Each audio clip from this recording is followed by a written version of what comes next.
welcome everybody. It's time once again for the next chapter with Charlie Hedges as he explores turning the page on his life and yours. Hey, Charlie. Hello, Paul. You know, in the 1990s, I wrote a book subtitled Reinventing the Life You Want. Now, as it turns out, that book might just have been a bit ahead of its time. You know, it did well, but it did not sell like we thought it would. It seems that people were not that interested in reinventing their lives when the book came out. Well, today is different. My special guest, Hilary DeCesare, has a new book titled Relaunch, Spark Your Heart to Ignite Your Life. And Hilary's ideas about how to relaunch your life are brilliant. She offers unique and hugely effective methods specifically crafted to ignite solutions for your success in today's changing environment.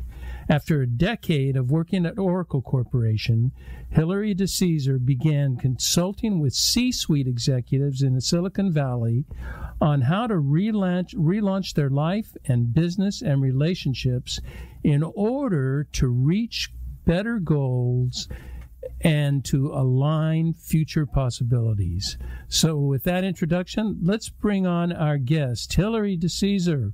Welcome to the next chapter with Charlie. Thanks, Charlie. And I love that you wrote that book in the 90s, Reinventing the Life You Want. And I think it laid the groundwork for what I then added to that with Relaunch. Oh, yeah. You have so much more stuff. I really like your work. And at the time, I don't know, it was funny at the time. You know, it sold. It sold, you know, you don't tell numbers, but it sold like 25,000 copies. But that just was not. It was not what we were looking for. But you know, you just say that's not a bad turnout, but it's not what I was looking for. You know what I want to do, Hilary? I want to start our time today, and I want to go right to your book. I rarely do this, but I want to go right to Relaunch, Spark Your Heart, which is a key phrase, spark your heart to ignite your life. Can you tell me what is Relaunch and who needs it? These days, unfortunately, that we all seem to be going through massive relaunches, whether it's the global relaunches that are happening with the pandemic, with the war, with financial crisis, whether it is personal relaunches that include, you know, leaving a career, going to another, relationship relaunches, or even, you know, moves, people moving from big cities to suburbs, moving out of cities altogether into different states. Or if it's a business relaunch where you are trying to scale your business, trying to figure out with this, what I call not the new normal, the new different, how are you going to create the next version of your company? And so with all of these relaunches, it's the first time in our lives where it's the triple whammy. It's like all of these are coming at us at once. So the time for relaunch, it's interesting. When I first started this business almost 4 years ago, it was before, you know, everything kind of went down and, you know, imploded. And I remember I had a few people say, Relaunch, Hilary, are you sure that name? Are you sure are people going to know what that is? And today I say it and people are like, oh yeah, you know, I'm in a relaunch. And I haven't met a single person that, even if they're in the personal relaunch of trying to find a little bit more of that inner connection, that's an individual relaunch as well. So I think that there's never been a better time to understand that you can take a deep breath and say, you know what, we're all in this together. You know, there's an interesting dynamic that's going on right now. One is a dissatisfaction with where I'm at currently, but also there's another that people historically would just kind of live with it, say that's life, I'll deal with it, I'm going to work this job for 60 years or 40 years or whatever and then retire. People are not settling for that anymore, and that's why I think this is so timely, and the idea of relaunch is so inspiring because it gives me an opportunity to do something different. Now, I want to ask about relaunch. It seems to have that it includes two audiences. It includes one, a relaunch. Somebody wants to take their current situation, whether it be business or lifestyle or whatever, and improve on that. But there's also a relaunch where you're just starting something new from scratch, is there not? You know what happens is that there are multiple forms of relaunches, because you can have a successful business that, you're in your 6 figures, you're in your 7 figures, and with today's global situation, with things that are happening, that you need to be relaunching that business for scalability purposes. Mm-hmm. And there are some that are truly, a lot of individuals, we hear about quiet quitting, we hear about the great resignation. I really call it the great revelation, because people are finding, and we just did a massive survey about this on, what's really going on with people in the workforce. And for the first time ever, we received more input around, I want to find my purpose, than ever before. Ever in the past, it was number 3, 4, 5. This time, it was number 1. People have had a chance to reflect. They've had a chance to really assess where they are. They have, they've had a chance to be a little bit more present. And now people are, and by the way, the top growth industry outside of tech is actually coaching and entrepreneurship. It's serious. Fascinating. More people are becoming interested in, you have something within you. And again, it doesn't matter what it is. It could be, I'm looking at my desk right now, and there's this bowl that my 21-year-old made when she was about 10. People are doing pottery. People think that they're really good at, making candles. People are really good at, any of these hobbies. And people are like, you know what? This is what I'm really passionate with. I want to coach people in how to sing. I want to coach people in how to, whatever it is, build podcasts, build shows, build courses. It's what sets you, what sparks you. That's why you have that relaunch, Spark Your Heart. It's like, what is going to help you ignite your life? And if I can, I'd like to go back to, your book, Reinventing the Life You Want, that you said in the 90s. And what I've found is that when you think about what happened in the 60s, the 70s, 80s, it was all about IQ, intelligence. How smart are you? Right. Leadership was built around IQ and around problem solving. Then in the 90s, we started to just kind of tip the scale and say EQ. EQ is what you need to have. But it was still, as you said, you were kind of ahead of your time, the visionary, right? It was just starting to really become, but people didn't know what to do with it. Yeah. Was the emotional quotient, that EQ, more of a, you're feminine, like, oh gosh, if I do that, I'm leaning more into this feminine side. And people didn't quite know how to leverage it until actually 10 to 20 years later. And even Sheryl Sandberg, when she did Lean In, if you can believe this, that was almost, I think it's been now 10 years. I think it was 2013. And when you think about what she was suggesting, we've since proved that whole, lean in, be a part of the, the conversation, be at the table. That didn't work either, because it too was like, wait a second. it's not mapped to where we are going as a society, as a global, movement. We don't want that anymore. We don't want to be forcing ourselves. And my gosh, Charlie, I've got the greatest story about forcing myself to be a part of the table, and then I get to the table and I hate it. So, but I want to go back to this. So what's happening today with everything that's taken place is I put it in the book and I call it 3HQ. So not IQ, not EQ, but 3HQ. And let's hold off on that because I've got questions. I've got a boatload of questions on 3HQ. So we'll come back to that. But go ahead. What you said was this whole idea of dissatisfaction. And, there is and it's interesting, I was just teaching a course today, and there's a formula for change. And it's a fantastic formula, and I love to describe it because when you think about this is what's happening to everyone. The formula for change is this. It's dissatisfaction multiplied by your vision of where you ultimately want to be, plus your first step has to be greater than your resistance. And what do I mean by that?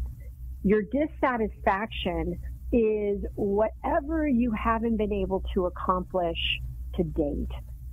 Perhaps when you were younger, you had this vision of having, a house like this, a husband, a wife like this, a salary like this, whatever, this type of little, extra thing or that. And so you have this dissatisfaction, like something's just not right. And it could even be dissatisfaction with, I'm not happy where I am. I'm not happy with my job. I'm not happy with what I'm doing. Then what we do is we look at your vision of where do you want to be? What would actually make you happy? What would be like that spark that would be like, God, if I could get there, if I could, impact people, if I could, really feel like I'm making a difference, whatever it is. Yeah, let's talk about that. I want to come in. I got questions about that. So, Sure. One of the things earlier you were talking about is that at the end of the day, people are looking for meaning and purpose. That is driving. And so all of these factors that you brought up are contributing to finding purpose. One of the things that occurs to me that is at a loss is in the United States. I can't speak. I travel a lot internationally, but I can't speak for other cultures. But in the United States, we've lost faith in two value systems that have upheld us for a number of years. And that is, one is faith in some kind of deity, that there are values associated with this deity. It's not just a belief system. There are values, personal values that are associated with it. But also, we've lost the value in the last decade of the United States, that what we stood for at one time, we have people saying that we are, a sort of a broken society that doesn't care for people and values. So I have this feeling that people are lost. They're hungry for meaning. They, where they once could find meaning, they can't find it. So now they've got to discover. And so there's so much experimentation going on. But I agree with you. At the heart of it is meaning. Do you agree that this kind of loss of values, of traditional values, has something to do with a feeling of loss of meaning? You said it so well with the whole concept of faith in something. We all have to have that understanding that there is something bigger than us. And there are, hundreds of ways to call God, universe, source, Buddha. I mean, you could name them. I mean, there's so much. But the point when people are so stuck with, the ego and with themselves and they can't get out of their own way, it's when they are narrowly focused and they don't have someone's, and a great example is I've lost my mom and my dad in the last few years. only a few months ago, my dad. And right before he passed, thank you, and right before my mom passed, actually, I actually asked the question around faith and around where do you think, what's next? And there was a real calmness in both of them, that they knew that there was something bigger than themselves. They knew that, it wasn't just about them. It wasn't, and they lived their life that way, and they absolutely lived it as, there was the value system that they could count on. When you're not aware of your values, your core values, then you get changed and you get off course. You get a need for meaning. You get, because there is no meaning. When you lose yourself, what is there to stand on? So true. And I'll give you another great example that I had a client who came to me, and he was wanting to sell his business. And it was for, $100 million. I mean, this is a big deal and all that. And he was, we got everything in order, and it ends up happening. And afterwards, he is working through it, and he says, I got to be honest with you, I'm miserable. I'm so unhappy right now because it's now happened, and I don't know what's next. I put everything in this. I did it.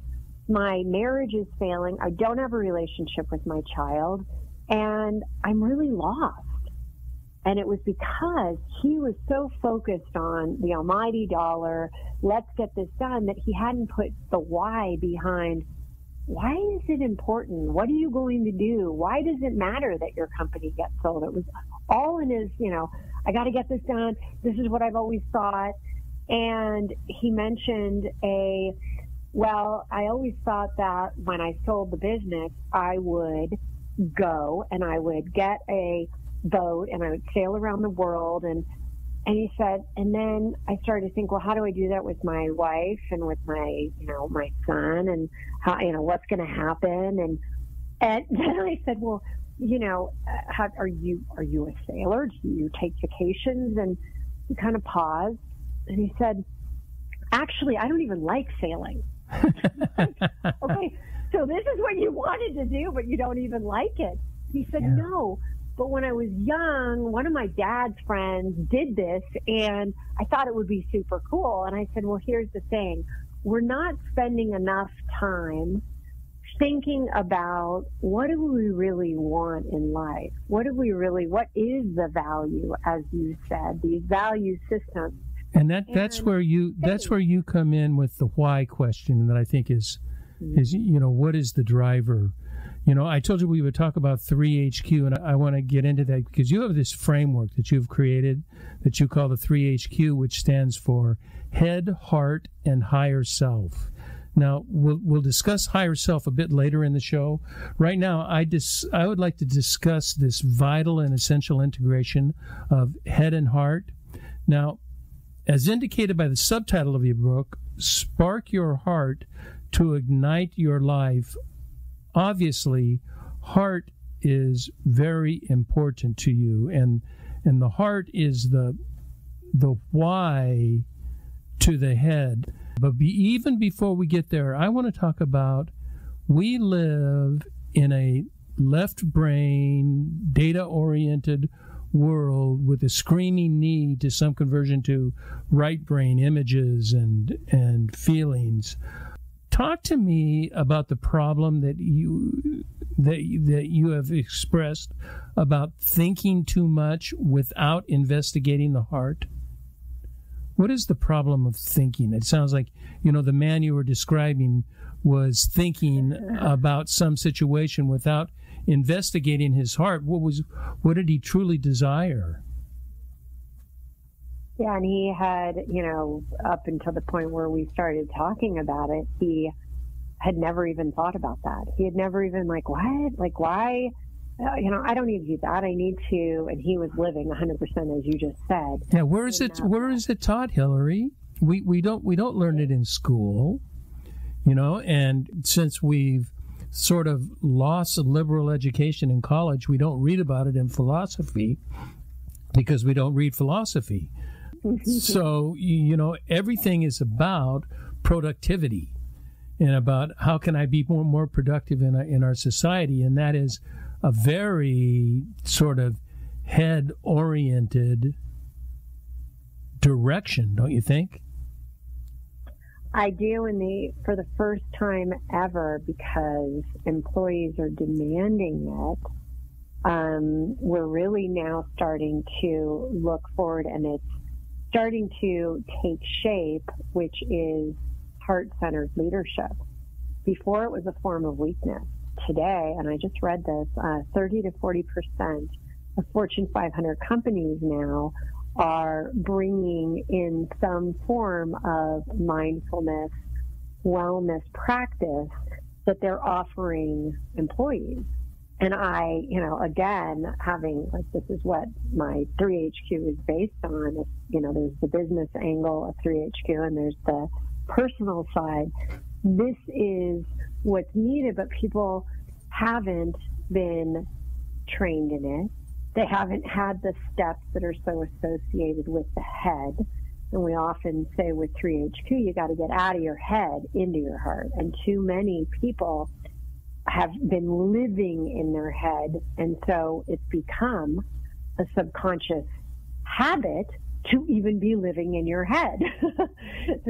That's where you go automatically. So what I'm looking to do is change the paradigm. I'm looking for people to create new habits around asking yourself, well, why? And I often say when I'm working with men, I call it the wizard, the why wizard. And when I work with women, I call it the wise women. And it's about really tapping into something that we're also never taught about, which is intuition. You're leading into to I think a very, very essential question that will really help our listeners, and that you work with heart-centered people and developing heart-centered people, but in a world that is head-centric, how does one begin to access the musings of the heart? How do you even get there to find out what that is? So there is something that I have found by the, quite a few conversations with the C-suite in companies right now. And they're trying to get people to come back into the office. They're trying to figure out how are they going to continue to have hybrid models. They're trying to figure out what's next. And what they're seeing is that you can't, via the head, convince people anymore that, hey, revenue numbers, you'll do better if you're in the company, inside the walls, come back in. That's not even resonating anymore. It's going over. But the problem is that the executive team, that's how they have always done it. That's how they succeeded. Usual. That's been their formula. As usual. And now your question of, how do we bring this in? How do we, and you really have to, and that was in the formula for change, I talk about your first step. First step is understanding that your business has to have some type of, these days it's mandatory, some type of gratitude practice built in as part of the core values of the company. That there is this appreciation for people, what they're doing, how they're doing it, and making them feel like it's not you're an employee. It's one that you're now part of the team, and we are going forward with here's how we're going to produce success. And even using, some of the words these days that they're no longer resonating. It's like, you can say all that, you can hit me with, more quota, you can give me, less territory, But people are waking up to this fact that when you are not, when you're living in a life of Zoom calls, there has to be a way to build rapport. And I often have to go in and not just teach the gender intelligence piece that I talk about in the book, but also rapport building. And people often say, Hilary, how do you build rapport when you're on a Zoom? Well, energy is on a Zoom call. We all breathe out, we breathe in. When you are breathing out and you're talking, because you're breathing out as you talk, you're not breathing in as you talk. Then when you breathe in, you actually pause when you're talking. You can mimic somebody's breathing so that becomes, remember, like attracts like. And we want to make people feel comfortable. If they're breathing faster, you can breathe faster. And it's all energy. Everything is energy. So I don't want to go into too many of these because I can get, go down the rabbit hole. But Let's. Fascinating to me. I have a few more questions, but before we get to the questions, it's time for us to take a brief break, and then I have a handful of questions I want to ask you.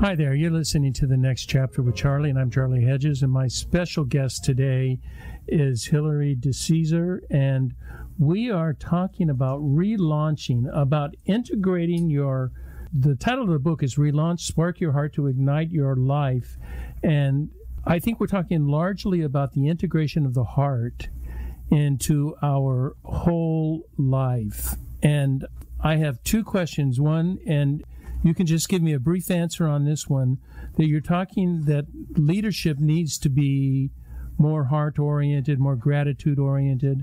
Are you finding companies are more successful at doing that with younger managers, with younger CEOs, and that when you get older, when you get the people that are 60 and 70 and still running companies, they're still stuck in an old paradigm. Do you find that? I definitely do, without a doubt. And it's because we do, we're taught with these sales programs, and really anyone numbers driven is midlife. We're all focused in there. So it's the youth that's coming up. It's the next generations that are coming up that have now gone through this hybrid, that's working from home, and realizing that, you know what, this is what I want. And so that's why I'm saying we've got to look at subconsciously changing habits. That's what we have to be doing. We have to be thinking about habit changing to allow for that. It's not a sign of weakness if you are saying that, hey, I want to just let you know that there's an appreciation practice that we're doing right now. We're right in the middle of something huge at our company right now, and we get on a call in the morning, 5 minutes, and we, someone starts and say, hey, I just want to say I'm doing a shout out to Patrick because he did this today. And then Patrick takes it from there and does another shout out to somebody else. And it's acknowledging that, you know what, especially when you are working from different places, it gives you that connection. I mean, it brings you together. Something else I was thinking about that has to do with this is that when we're talking about being head-oriented or heart-oriented, I think there is a gender bias in our culture where many people think that men are head-oriented and women tend to be more heart-oriented. But in one of the studies that I have participated in, not in conducting the studies, but analyzing the research, is that data doesn't really support that that, the Myers-Briggs does this thinking and feeling, this head and this heart thing. And there is a slight, they came up, and this was like, when I saw this data, it was about 20 years ago, so I don't know what it is now. But there was only a very slight gender bias. It was 54% women were of the feeling, heart-oriented, and 46% of men. So, I mean, it's minimal, the difference. And you and I talked earlier about the integration of head and heart, and I think, I think it is not a gender bias. It is a chemical, historical. It's it's both nurture and nature. Just what do you think about? I'm sure you've heard this gender bias. What do you think of that? Well, I think that it's very similar to the days of in elementary school and middle school, where girls were, told you're a great reader and boys you're great at math. It's gender bias at that point. I've read so many studies, and I put some in the book that talk about where if you pull a group of kids and you say, hey, teacher, this group of kids, they are really struggling. They are, almost like, they're really not going to do well. The teacher ends up giving them not really great grades. In fact, most of them, I believe, they ended up getting C's and D's. Then they went to a different teacher, and there was a, oh God, these are star students, honor students, A's, and guess what? They got all A's. And so there's always this bias, and it's fascinating because I've done a lot of research on this as well, that it is about when you can know and trust that you are on that equal playing field, that you understand. And it's, when you do scientific experiments and the person conducting it can change the outcome of the experience. There's a slit experience that, depending on who was doing it, it changed the outcome, yet it was the same experiment. So what I want to say is this, that it has been where, we talk about the feminine side being heart, emotion, the head side being, male dominated.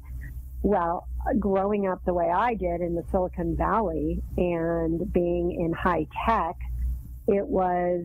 You were head oriented. I was completely, I was in my pants, I was, coming in, I was very much, and I used to call it the third sex, in that there's the man, there's the woman, and then there's the woman trying to be the man. Today, with more genders coming up and everything, what's happening is there's an awareness that there is now, when people are truly getting to be evolved and they understand this, we have feminine energy. We're all energy. Right. We have male and female energies.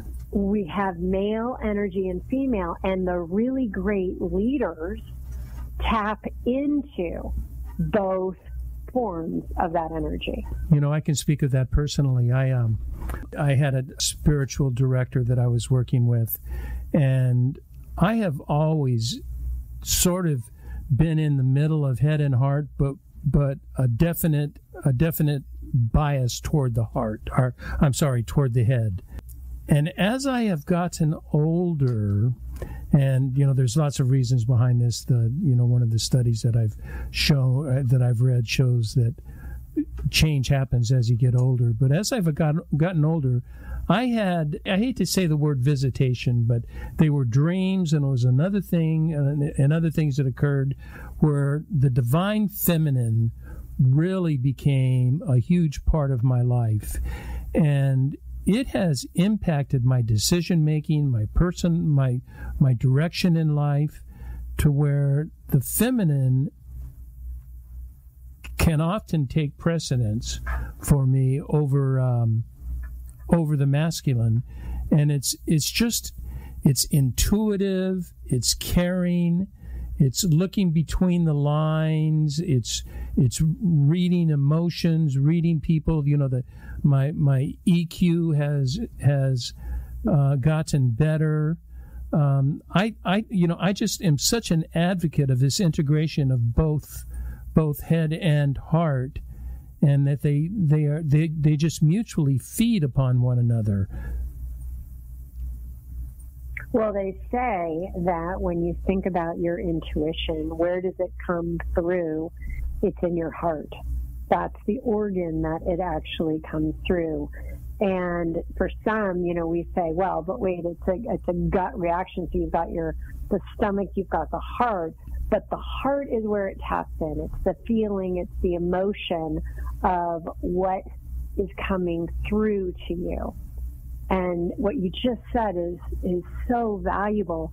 Obviously, with your book that you wrote in the 90s, you were ahead of the curve in understanding that you have the divine feminine, and that when you can tap into it, it's not a form of weakness, it's a form of strength. Oh, absolutely. Absolutely. It's a whole different angle. Now, another thing you talk about the heart that I think is really important for our listeners and really important for relaunching your life, and you sort of allude to the fact that the heart sheds light on our internal why. That we not only need to know what we're doing it and how we're doing it, we need to know why. What is the key driving source that is taking us there, and how does the heart shed light on this why question? Well, I'd love to take a step back here because it's so Sure. critical in how I'm going to answer this. And a lot of times you hear a lot of the gurus out there that are saying, love yourself, love your life, love your business, love, love, love, love, love, love, love. And people can't go from where they are right now, and it's almost like crossing the chasm. They can't go from this but wait, I'm in the middle of I don't like where I am right now. I don't like my life. I don't like who I've become. I don't, I'm not happy. And so to go right there and to jump over to love, love, love, love. So a lot of times what we have to do is go from like to love. Let's start with because we're over at not liking, hating, divine discontent, and then we got to get to and then we can go to love. And so when you're going through whether you call it the why wizard or the wise woman, or you incorporate one of these, what you're really doing is taking where do you ultimately, I made the formula for change, the vision. What is that? Because so many people are like, I didn't want to go there. It's never going to happen for me. I'm never going to be able to change everything. And I'm saying, yes, you can. We got to start with, what if? What if it actually did happen? What would you really want? Start small. Don't be thinking, the big stuff. I just need people to see when it starts to work. That once it starts to work, it's like that snowball that picks up more velocity as it's going down the mountain. And so when you look at it from the why wizard, let's say, and you're pushing yourself. So, I really want to find, a different type of job. Well, why? Well, because, I want to make more money. Well, why? Well, because I really want to be able to, take my family, help my family, with different things. I want to take them on vacation. Well, why? And then you end up getting to the real why. And then all of a sudden their vision takes shape. It starts to come to life. And then once you have that vision that is so crystal clear now, that's when you say, all right, taking a massive step, crossing the chasm is going to be hard. But if I can do one first step, then my formula for change starts to take hold. When you say your formula for change, your 3HQ formula? Well, it's all about that dissatisfaction with the vision plus the first step, which, remember, what I'm trying to do is get people to understand how 3HQ can change their life. And a lot of times, you say, get out of your head. Somebody's like, how do I do that? Right. How do I get out of my head? That's where I've been for 40 years. Yeah, or I've been there forever. I don't even know. Am I in my head? Well, if things aren't going for you the way that you ultimately want them to go, if you don't have a relationship, if you don't have the job, if you don't have the things in your life that you ultimately really want, then there is some form of being stuck in your head. There's something that's happening. So in the head, my first thing that I always work on, and again, step. It's a step in the head because you want steps when you're in your head.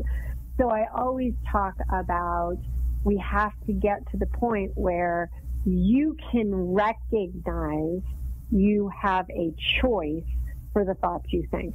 And that is such a big point, that you have the choice of what thoughts you're going to think. We're the only thing on this planet that allows human beings have that. We have the ability to choose our thoughts. That is huge because people a lot of times feel I'm stuck, I'm overwhelmed. And my attitude is no, nobody is stuck because you have the choice right now. And it can be a 5-second thought that now you're thinking about, that's something that is positive, that's just gotten you out of being stuck. The definition of stuck is that you're not moving. Yeah. So you're moving. So it's fascinating when you start to do this and you start looking at the head space and you're stuck in your thoughts, you're stuck in your identity, and you're stuck with your limiting beliefs, your habits. And that's what we work on first. I don't go straight to the heart. Oh, again, it's about love. It's about, no, if I did that, people would say, I'm a Looney Tune and go somewhere else. I start with the head. I start with where most people are. And even people that are evolved, even people that are going on this journey and they start to realize wow, that's why I'm not moving through the 3HQ processes quickly, because I'm still keeping these limiting beliefs going. I call them bugs, beliefs underground surfacing. Yeah. Everybody has bugs. We are human. We have bugs. We have limiting beliefs. That's part neuroscience. Now, this seems to me to be counterintuitive to a lot of people that have lived so long in the head and that need to move into the heart. How does somebody proceed along this line of getting more heart oriented without a coach? Because without somebody who has seen the light and can help them see the light. So can I give you a really sweet story? Yeah. My 21-year-old daughter is dating a awesome guy who is 24 years old. I give him a book, and he puts it on the table. He's visiting his grandmother, and he's, who knows if he's even picked it up, right? Next thing you know, she picks it up. She reads it, and after she's done reading the book, after 20-plus years of having a riff with her sister, she picks up the phone and calls and realizes that, you know what, I got to get out of my head. I got to get into my heart. And she called, and they now have developed that relationship again after. No, is this your book, the relaunch book? That's the relaunch book. Oh man, what an incredible resource! And that was just the greatest call that I got. I mean, my daughter actually was the one who called me, and she was like in tears. She's like, "Mom, do you know what's happening here? Do you know what you're putting out there?" I'm like, you know what? I'm getting this daily. I've never felt more purpose driven than I do now. Like, as you know, you write a book, you don't know what's going to happen. You have no idea. You're like, I'm just going to put it out there. Yep. And, it's resonating. People are like getting it. And the stories, and I'll have people that I have, that come up to me and they'll say, that story you told in there, oh my God, I'd forgotten all about what happened to me when I was young. And oh my gosh, that sounds just like what I went through. Well, there's a blessing and a curse here. I've been called the relaunch queen because I've had over 30 significant, and you and I talked about this last time, significant relaunches from near-death experiences. We had you and I have a lot of similarities. I've had, just a lot of like big relaunches that for some, they have, 2 or 3 of these significant ones. So fortunately for everyone else, I want to share, I want to let people know that it doesn't have to crush you.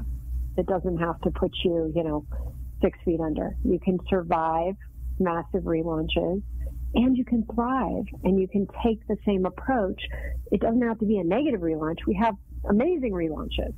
We have, families getting married or not families, but people getting married and families coming together and, grandmas that end up, reaching out to their sister. And there's amazing things that come with relaunch, and the 3HQ method helps you because you know what, Charlie, there's going to be another relaunch around the corner.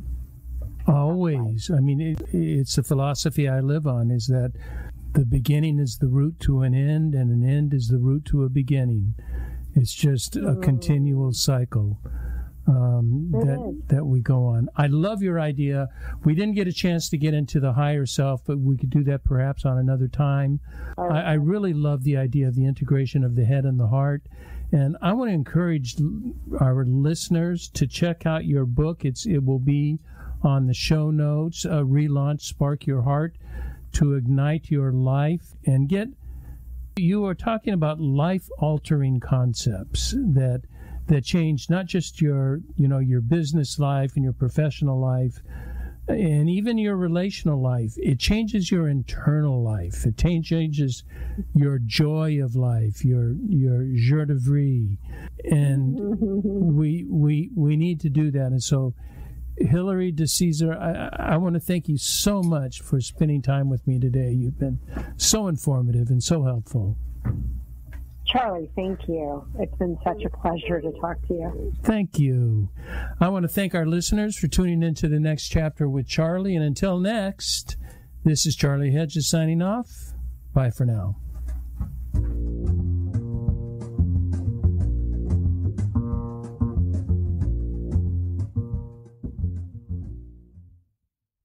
And that's how we do it. Good stuff. Boy, that went quick, didn't it? That went quick. It felt like it, even to me. Yeah, you were flowing. You were going. That was really great and such great questions. Charlie, I know that you have been doing this a long time, but it is a pleasure to be interviewed by somebody like you. How kind of you. Go. Thank you. That really means a lot, Hilary. That means a lot to me. Thank you. He puts a lot into these, more than most of our show hosts do. He really takes it. Oh, wow. You can tell. Dives into it, yeah.